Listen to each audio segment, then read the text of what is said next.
ক্ষীৰতে থাপিলো শংকৰ শিৰোমণি কণ্ঠতে থাপিলো নাম হৃদয়ত থাপিলো দুয়োজনা গুৰু যেতিয়াই বিচাৰো পাম ও ৰাম ৰাম গুৰু আমাৰ প্ৰাণৰে প্ৰাণ।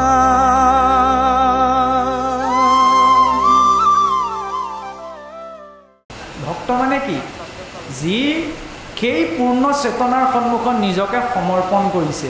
মানে নিজৰ মালিকক চিনিব পাৰিছে। যিজন বুদ্ধিহীন তেওঁহে এইটো ভাবি আছে যে এই গোটেই সংসাৰখন বোলে অট'মেটিক চলি আছে। অট'মেটিক কেনেকৈ চলাটো সম্ভৱ? য'ত ইমান শৃংখলাবদ্ধ নীতি নিয়মৰ গোটেই সৃষ্টিখন প্ৰৱৰ্তন হৈ আছে, তাত নিশ্চয় সেই নীতি নিয়মৰ নিৰ্মাতা আছে।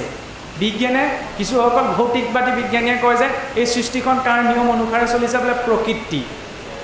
কিন্তু গীতাই তাত প্ৰশ্ন কৰিছে যে প্ৰকৃতিৰ নিজা চেতনা শক্তি নাই। সেইবাবে ভগৱন্তই কৈছে যে ময়াধিক সেন প্ৰকৃতি চুয়তে সচৰাচৰ,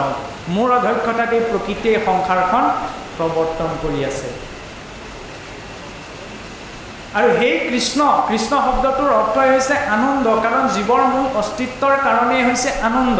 আৰু এই সংসাৰখনত আমি যেতিয়ালৈকে সেই পূৰ্ণ কৃষ্ণ ভগৱন্তক পাব নোৱাৰোঁ, তেতিয়ালৈকে আমি সংসাৰখনত পূৰ্ণ হৈ বহি থাকিব নোৱাৰোঁ। আমাক যদি গোটেই পৃথিৱীৰ সা সম্পত্তিও দি দিয়া যায়, আমি কেতিয়াও সম্পূৰ্ণ তৃপ্ত হোৱাটো সম্ভৱ নহয়, কাৰণ এই সংসাৰখন হৈছে বিনাশী। পূৰ্ণত্ব প্ৰদান একমাত্ৰ কৃষ্ণইহে দিব পাৰে। সেইকাৰণে চাবচোন, ভগৱন্তৰ নাম আমি যিমানে ভাৱপূৰ্ণভাৱে লওঁ, সিমানে মনত আনন্দ বৃদ্ধি পাই গৈ থাকে। গীতা ভাগৱত বুজি পাইছোঁ নাপাইছোঁ পাঁচ কথা, কিন্তু কোনোবাই যদি ভাৱপূৰ্ণভাৱে তাক শ্ৰৱণ কৰিছে, তেতিয়াহ'লে মনত আনন্দ বৃদ্ধি পায়। সেয়াই লক্ষণ, কাৰণ আপোনাৰ নামৰ সংগ নচাৰন্ত হৰি, যেই নাম সেই হৰি জানা নিষ্ঠ কৰি। ভগৱন্তই কেতিয়াও নিজ নামৰ সংগ ত্যাগ নকৰে। নামতে কৃষ্ণ আছে, কৃষ্ণই হৈছে নাম। আৰু গীতা শাস্ত্ৰত প্ৰৱেশ কৰাৰ আগমুহূৰ্তত এইটো কথা প্ৰথম স্বীকাৰ কৰিব লাগে যে ভগৱন্ত কৃষ্ণ আপোনাৰ মোৰ দৰে এজন পুৰুষ নহয়। কিছুসকল ভূ পণ্ডিত বুলি কওঁ, ভূ পণ্ডিতে গীতা শাস্ত্ৰ চৰ্চা কৰিবলৈ আগবাঢ়ে,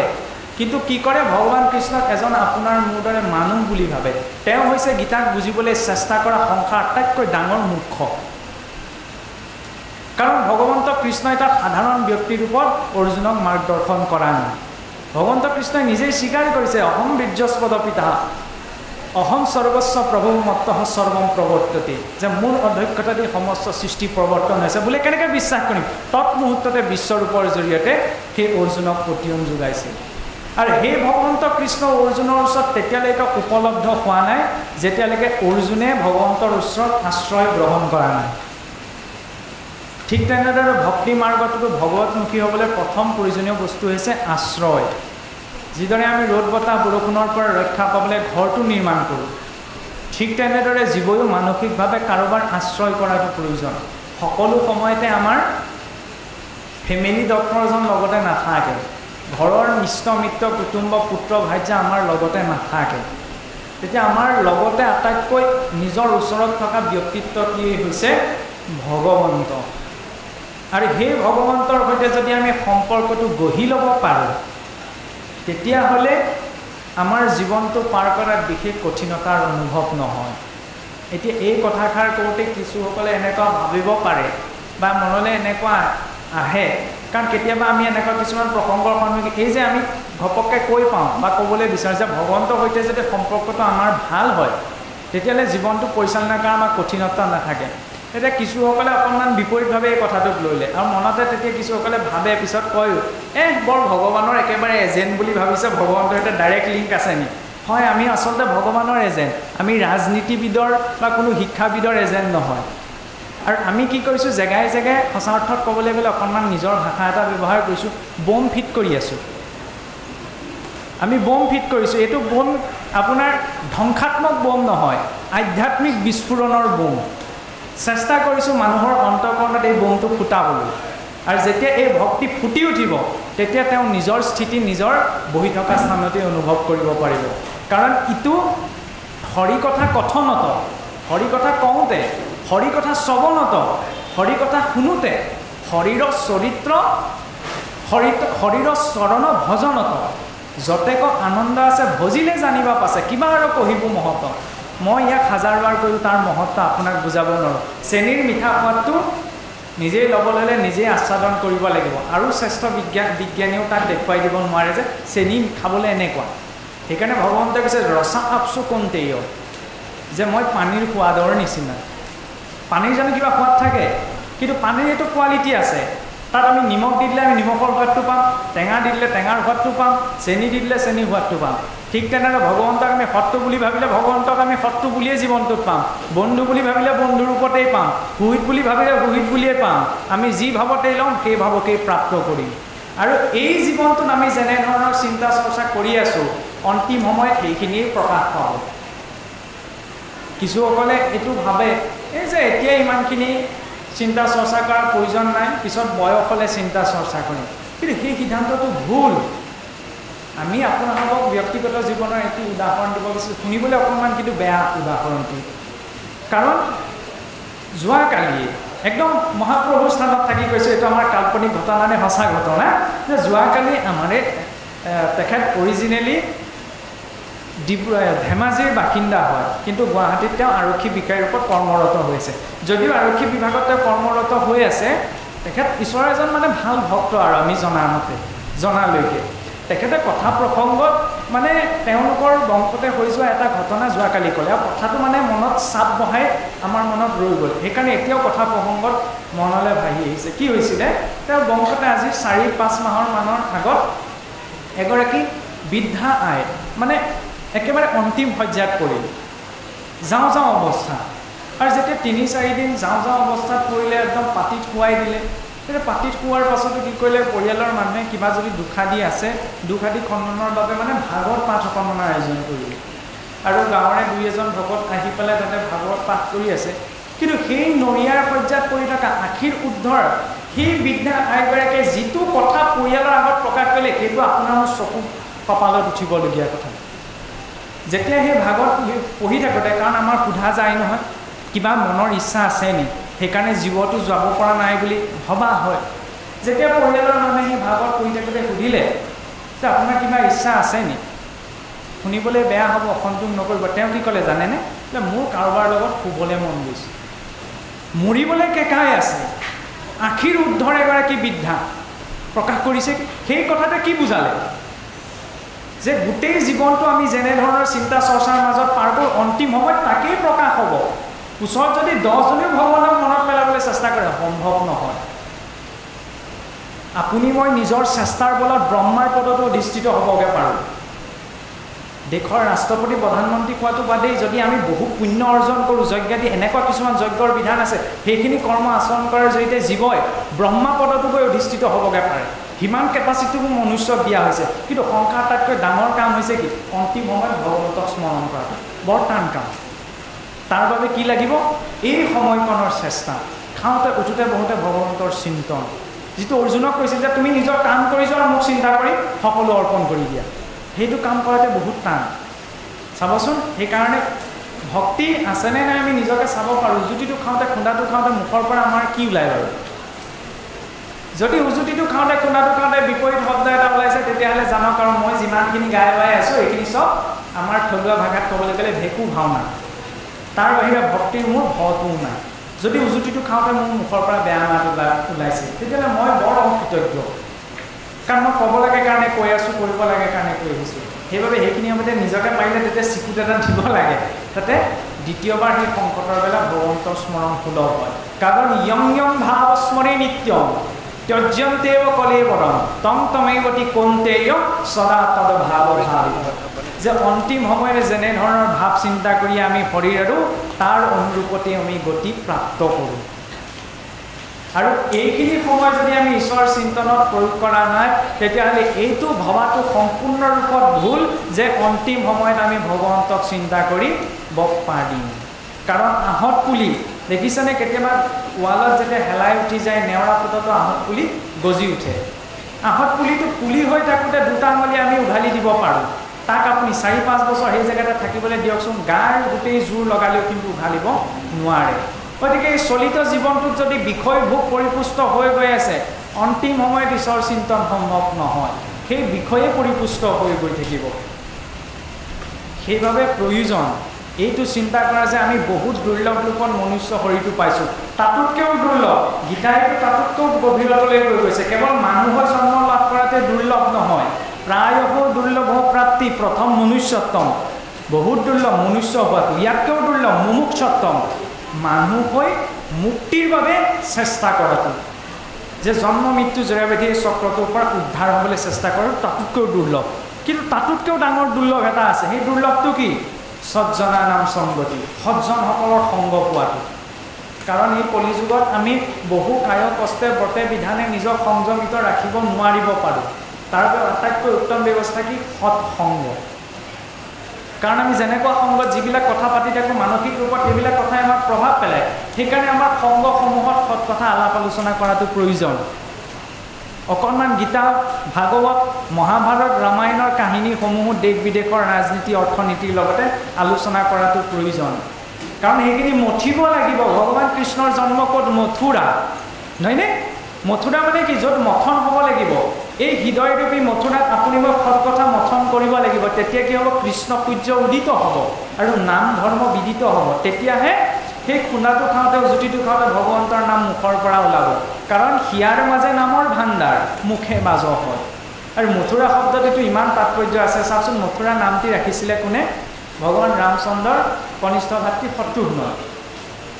আৰু শত্ৰুঘ্নই যেতিয়া এই মথুৰা নামটো ৰাখিলে তেতিয়া ঋষিমুনিসকলে ক'লে মথুৰা নামটোৰ মানে ব্যাকৰণিকভাৱে কোনো অৰ্থ নোলায় ঋষিসকলে সুধিলে যে আপুনি ভগৱানৰ কনিষ্ঠ ভাতৃ হৈ ভাল নাম এটা চিন্তা কৰি পেলাই ৰাজ্যখনৰ নাম দিব নোৱাৰিলে মথুৰা এইটোতো কোনো অৰ্থ নোলায় তেতিয়া শত্ৰুঘ্নই বৰ ধুনীয়াকৈ তাৰ অৰ্থটো বনাই দিছিল যে মথুৰা বিপৰীতে ন মধ্যম অক্ষৰ বৰ্জিতা ইয়ন নাম ইয়ন মুখে নাস্তি তান মুখে মধ্যম অক্ষৰা ঋষিসকলক কৈছিল এতিয়া মথুৰা শব্দটো ওলোটাই দিয়কচোন মথুৰা বিপৰীতে ন মূৰ্ধন্য তাত ফচৌকা ৰতাকাৰে মথুৰা ওলোটাই দিলে কি হ'ব ৰতাকাৰে ৰা মূৰ্ধন্য ফচৌকাই থু ম ৰাথুম মথুৰা বিপৰীতে ন মধ্যম অক্ষৰ বৰ্জিতা ৰাথুমৰ মাজৰ আখৰটো যদি বৰ্জন কৰি দিওঁ পেলাই দিওঁ তেতিয়াহ'লে কি হ'ব ৰাম হ'ব তেতিয়াহ'লে ঋষিসকলে পুনৰ ক'লে আপুনি যদি পাকে পকাৰে ইমান ৰামকেই যদি স্মৰণ কৰাব বিচাৰিছে তেতিয়া মাজৰ আখৰটো ক'লৈ যাব তেতিয়া ক'লে ইয়ন নাম এই নাম ইয়ন মুখেই নাস্তি যাৰ মুখত নাই তান মুখেই মধ্যম অক্ষৰা তাৰ মুখলৈ যাব মাজৰ আখৰটো সেইকাৰণে মানে আমি লৌকিকভাৱেও আধ্যাত্মিকভাৱেও ভগৱন্তৰ নামত নাম ল'বলৈ ইমান গুৰুত্ব এটা দিয়া হৈছে যে ভগৱন্তৰ থকা স্থানখনো তাৎপৰ্য এনেকুৱাকৈ প্ৰকাশ কৰিছে তাক ওলোটাই দি পেলাই মাজৰ আখৰটো বৰ্জন কৰিলে যি নাম হ'ব সেই নাম যিজনৰ মুখত নাই তাৰ মাজৰ আখৰটো সেইজনৰ মুখলৈ যাব আৰু ভগৱন্তৰ নামত ইমান শক্তি আছে আমি এইবিলাক নাম বুলি কৈ থাকিলে আমি সচৰাচৰ বুজি থাকোঁ কি প্ৰসং ইত্যাদি কৰা নামেই নাম নহয় নামৰ প্ৰভাৱ কিন্তু ব্ৰেইন কেঞ্চাৰলৈকে ভাল হৈ আছে 2019 চনত কেম্ব্ৰিজ ইউনিভাৰ্চিটিত এইটো ৰিচাৰ্চ কৰা হৈছিল যে বিষ্ণু সহস্ৰ নামৰ নিৰ্দিষ্ট পাঠৰ জৰিয়তে 85% ব্ৰেইন কেঞ্চাৰ ঠিক হৈ যোৱাৰ উদাহৰণ আমাৰ হাতত মজুদ আছে ভগৱন্তৰ নামৰ ইমান শক্তি আছে তেতিয়াহ'লে 10 জনৰ আগত বন্ধু বৰ্গৰ সন্মুখত ভগৱন্তৰ নামটো উচ্চাৰণ কৰিবলৈ লাজ কিয় সেইটো আমি যদি লাজ অনুভৱ হৈছে নিজক সুধিয়ে চোৱাৰ প্ৰশ্ন কম ডাঙৰ কথা নে আমি বেয়া মাতটো উচ্চাৰণ কৰিলে কুকুৰক দিয়ে খাল এখনত আমি মানুহক খাবলৈ নিদিওঁ কিন্তু যিখন মুখেৰে 10টা বেয়া মাত উচ্চাৰণ কৰিছোঁ সেইখন মুখেৰে ভগৱানৰ নাম লৈ থাকিলে ভগৱানে আৰু ভাল পাবনে নিশ্চয়কৈ নাপায় সেইকাৰণে অকণমান চিন্তা চৰ্চা কৰাটো প্ৰয়োজন যে এই জীৱনটো কেৱল মই খাই বৈ জীয়াই থাকিবলৈকে পোৱা নাই আমি মানুহ হৈ জীয়াই থাকিব লাগিব যাতে অন্তিম সময়ত এইটো গ্লানি নোপোৱা যায় সেইবাবে অৰ্জুনক প্ৰস্তুত কৰা হৈছিল এতিয়া গীতা মূলতঃ মহাভাৰতৰ অংশ নহয়নে কিন্তু মহাভাৰতৰ অংশ যদিও গীতাক স্মৃতিশাস্ত্ৰ বুলিলে কিন্তু ভুল হ'ব যিহেতু এই গীতা ভগৱন্তৰ নিজ মুখৰ বাক্য এই গীতাৰ জ্ঞান প্ৰথমতে ভগৱন্তই বিৱস্বান সূৰ্যদেৱক দিছিল আৰু বিৱস্বান সূৰ্যদেৱে তেওঁৰ পুত্ৰ ইক্ষাকুক দিছিল মনুক দিছিল মনুৱে তেওঁৰ পুত্ৰ ইক্ষাকুক দিছিল আৰু ক্ৰমাৎ সেই জ্ঞান লুপ্ত হৈ গ'ল আৰু দ্বিতীয়বাৰৰ বাবে ভগৱন্ত কৃষ্ণই এই জ্ঞান অৰ্জুনক প্ৰদান কৰিছিল মহাভাৰতৰ যুদ্ধত আৰু যুদ্ধৰ মাজতে কিয় প্ৰদান কৰিছিল কাৰণ যুদ্ধৰ সময়তে অৰ্জুনৰো প্ৰয়োজন হৈছিল আৰু অৰ্জুনে ভগৱন্তৰ ওচৰত জিজ্ঞাসা প্ৰকাশ কৰিছিল সেইভাবে অকণমান বুজা শক্তিটো অহাৰ লগে লগে আমাৰ কি কোৱা হয় গুৰুমুখী হ'বলৈ কোৱা হয় গুৰুমুখী হোৱা মানে এনেকুৱা নহয় যে নামঘৰৰ চাকিগছ জ্বলাবলৈ বা জ্যেষ্ঠজনক চাহকণ দিবলৈ গুৰুমুখী হৈ আহিব লাগে নহয় আমি যিবিলাক বয়সত গুৰুমুখী হওঁগে সেইবিলাক ক'বলৈ লাজ লগায় প্ৰহ্লাদ আদি ভক্তসকলে 5 বছৰ বয়সতে চাওকচোন বিশ্বৰ ইতিহাসত এনেকুৱা উদাহৰণ নাই 5 বছৰীয়া এটি শিশুৱে নিজৰ লগৰ ল'ৰা ছোৱালীবিলাকক কি উপদেশ দিছে যে তোমালোকে অন্য কৰ্মী ভক্তি আচৰণ কৰা আৰু বোধ হয় সেই প্ৰহ্লাদে প্ৰথম বিশ্ব এই পৃথিৱীৰ ইতিহাসে ঢুকি পোৱা এটা প্ৰথমতে অনুপ্ৰেৰণামূলক বক্তব্য প্ৰদান কৰা এজন বক্তা আৰু সেইটো উদাহৰণ একমাত্ৰ ভাৰতীয় সংস্কৃতিতে পাব কিন্তু আমাৰ ল'ৰা ছোৱালী কি কৰিছে কিছুসকল পিতৃ মাতৃয়ে অকণমান ল'ৰা ছোৱালী বুজা হোৱাৰ লগে লগে মোবাইল ফোনটো হাতত তুলি দিছে এইটোৰ আমি ভুল বেয়া শুদ্ধ বিচাৰ কৰিবলৈ নাযাওঁ কিন্তু এটা কথাই আমি আপোনালোকৰ আগত প্ৰকাশ কৰিম যি শিশুটিয়ে ভালকৈ চিন্তা চৰ্চা কৰিবলৈ শিকাই নাই সেই শিশুটিৰ হাতত যদি আমি মোবাইল ফোনটো তুলি দিওঁ মোবাইল ফোনটো ডাঙৰ জ্যেষ্ঠজনৰ হাততে 20 মিনিট চাম বুলি ক'লে কেতিয়ালৈ আধা ঘণ্টা এঘণ্টা পাৰ হৈ যায় আমি ক'ব নোৱাৰোঁ সেই মোবাইল ফোনটোত যেতিয়া সেই শিশুটিৰ মন মগজু আবদ্ধ হ'ব তেতিয়া মোবাইলটো নহ'লে নাখাওঁ বুলি ক'ব স্কুললৈ নাযাওঁ বুলি ক'ব নপঢ়োঁ বুলি ক'ব আৰু সেই বুদ্ধিটো সেই মোবাইলটোতেই থাকিব পিছত সেই শিশুটিয়ে মৰম স্নেহ এইবিলাক বুজি নাপাব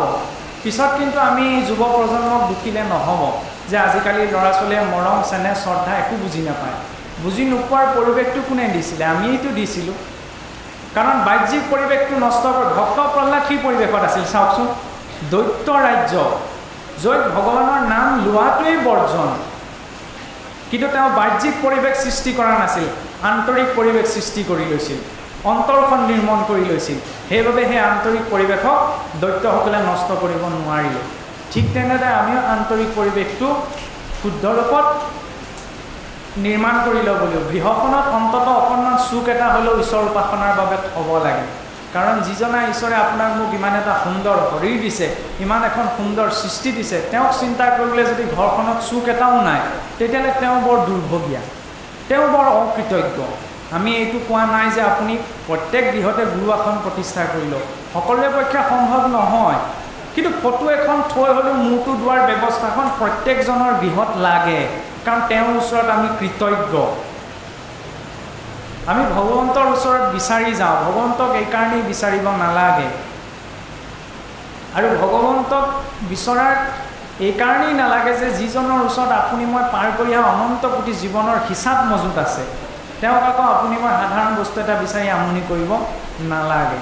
আৰু বোলে আগদিনা শৰাইখন দিলোঁ 5 দিনাই ফল পালোঁ এয়া কেতিয়াও ভগৱন্তৰ কৃপা হ'ব নোৱাৰে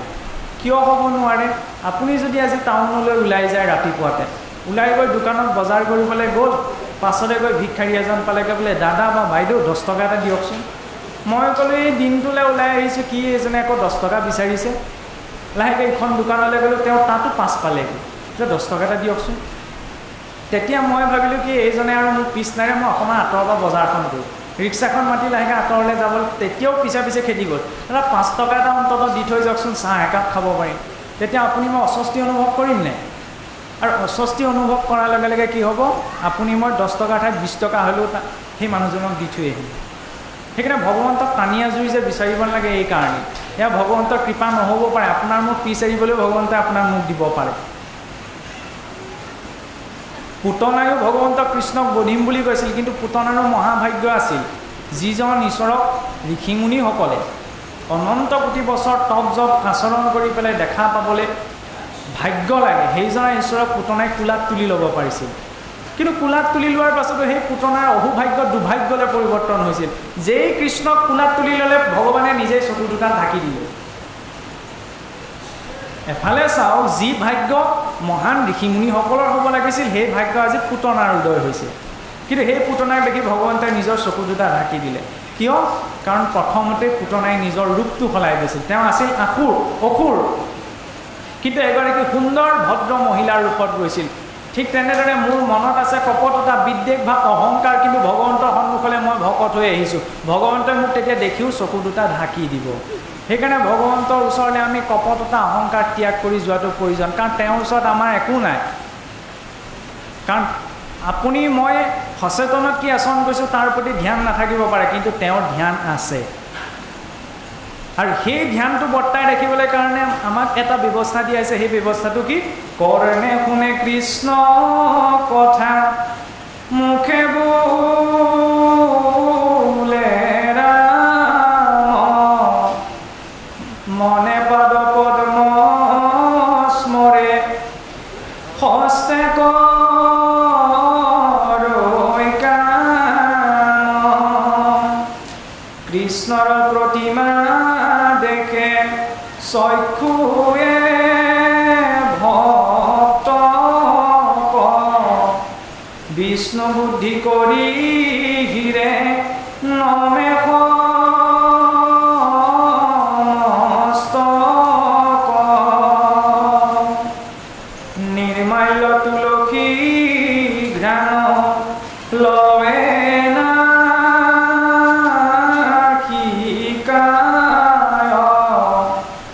বিষ্ণু বুদ্ধি কৰি হিৰে নমে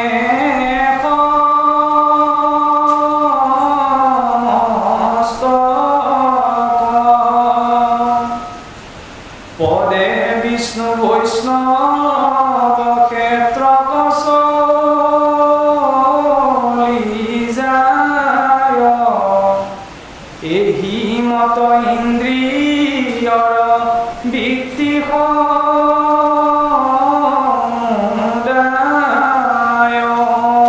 যে কামখন হ'লে কৃষ্ণ কথা। কৃষ্ণ মানে কি? য'ত আনন্দৰ প্ৰসংগ আছে। এনে নহয় যে পৰনিন্দা পৰচৰ্চা কৰক যি স্থানত কৰা হৈছে। প্ৰকৃততে কোনোবাই যদি আপোনাৰ কথা, যিটো কাম প্ৰকৃততে আপুনি ভুল ৰূপত আচৰণ কৰা নাই, কিন্তু কোনোবাই যদি তাক আলোচনা কৰিছে, তেতিয়াহ'লে সেইজনক আকৌ গীতাত প্ৰথমতে বন্দনা, দুৰ্জনক প্ৰথমং বন্দী, দুৰ্জনসকলক প্ৰথম বন্দনা কৰা হৈছে। কিয়? কাৰণ মাতা পুনাত হস্তাভ্যাম নিন্দকা জিভয়ামল, যে মাকেও নিজৰ সন্তানৰ বিষ্ঠামূত্ৰ হাতেৰেহে চফা কৰে, কিন্তু যিজন নিন্দক তেওঁ আকৌ জিভাৰে চফা কৰে। কাৰণ আনৰ বেয়াখিনি বিষ্ঠামূত্ৰৰ লগত তুলনা কৰা হৈছে। এতিয়া যিদৰে আমি কওঁ যে শক্তি সৃষ্টিও নহয়, শক্তি ধ্বংসও নহয়, শক্তি এটা মাধ্যমৰ পৰা আন এটা মাধ্যমলৈ ৰূপান্তৰ হয়। ঠিক তেনেদৰে আমি যে কৈ থাকোঁ এই পাপ পুণ্য, পাপ পুণ্য, পাপ আৰু পুণ্য সৃষ্টিও নহয়, ধ্বংসও নহয়, এটা মাধ্যমৰ পৰা আন এটা মাধ্যমলৈ ৰূপান্তৰ হয়। আপুনি কিবা এটা ভুল আচৰণ কৰা নাই, অথচ মই যদি তাক আলোচনা কৰি আছোঁ, মই যদি তাক পাগুলি আছোঁ, তেতিয়া আপুনি কৰ্মৰূপত যিখিনি ভোগ কৰিব লগা আছে সেই পাপখিনি মোলৈ গুচি আহিব। সেইকাৰণে চাবচোন, ভাগৱততো কিন্তু পৰচৰ্চা আছে, কিন্তু এই ভাগৱতত নিন্দামূলক পৰচৰ্চা নাই। ইয়াত সন্ত সাধুসকলৰ পৰচৰ্চা আছে, সাধুসকলৰ চৰিত্ৰৰ কথা আছে। কাৰণ আমি যদি আনৰ বেয়াটো আলোচনা কৰোঁ, সেই বেয়াটোৰ প্ৰভাৱ নিজৰ জীৱনলৈ আহে। এতিয়া ভাগৱতত আৰম্ভণিৰ পৰা যদি শেষলৈ চাওঁ, ভক্তসকলৰ চৰিত্ৰ আছে। গীতাত যদি চাওঁ, আৰম্ভণিৰ পৰা শেষলৈকে, গীতাত মূলতঃ 5টা তত্ত্বৰ বিষয়ে ভগৱন্তই ব্যাখ্যা কৰিছে, যে জীৱ, পৰমাত্মা, প্ৰকৃতি, কৰ্ম আৰু মায়া, এইসমূহৰ এই 5টাৰ বিষয়ে গীতাত মূলতঃ আলোচনা কৰিছে। এই সৎ কথাখিনি যদি আমি আলোচনা কৰোঁ, তেতিয়া এই সৎ কথাখিনি জীৱনলৈ আহিব। সেইকাৰণে এইখিনি আলোচনা কৰাৰ প্ৰয়োজন। কাৰোবাৰ বিষয়ে কিবা এটা আলোচনা কৰিলে ভালটো আলোচনা কৰাৰ প্ৰয়োজন, যাতে সেই ভালটো আমাৰ জীৱনলৈ আহে। কিন্তু যদি বেয়াটো আলোচনা কৰি থকা হৈছে, কেতিয়াবা দেখা যায়নে এনেকুৱা কিছুসকলে কয়, এই মইচোন কাৰো অনিষ্ট কৰা নাই জীৱনত, মই একো বেয়া কাম কৰা, তথাপি মই ইমান কিয় বেয়া কিবা এটা ভুগিব লগা হৈছে। তাৰ কাৰণ কি? কোনোবাখিনিত হয়তো মই পৰচৰ্চা কৰিছিলোঁ, যাৰ ফলত আনৰ ভোগ কৰিবলগীয়াটো এতিয়া মই নিজে ভোগ কৰিব লগা হৈছে। সেইকাৰণে সাৱধান। কাণখন সেইকাৰণে ক'ত দিবলৈ কৈছে? ভাল কথা শুনা। কৰ্ণে শুনে কৃষ্ণ কথা, মুখে বোলে ৰাম। মুখখন কি কৰিবলৈ কৈছে? ভগৱন্তৰ নাম ল'বলৈ।